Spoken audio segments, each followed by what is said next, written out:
Huwag tayo na kwarto to, Ray Marvin, no? Pakinggan mo, puka ng ina ka. Si Ray Marvin po eh, puka ng ina nito eh. Ano to eh? Primor taga tong hype na to eh. International isang followers niya, puka niya, delete comment, sabi PM sa akin, pre, wag ganyan. Masisira ako, puka ng ina mo.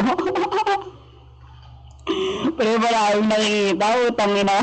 Ginagano mo pa ako, puka ng ina mo, Primor ka tagang hype ka. Puka ng ina mo, Ray Marvin, hayop ka. Sipot ka pa, puka ng ina mo. Parang si Ramsky, puka ng Chixer.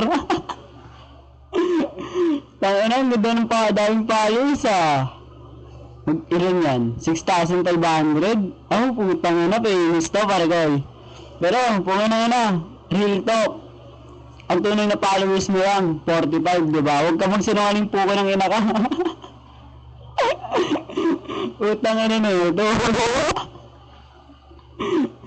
PM ka pa, pre, wag ganun. Maraming nakakakita, masisira ako. Makagalawan mo, puke ng ina mo. At ito ba, puke ng inan to, isa pa to.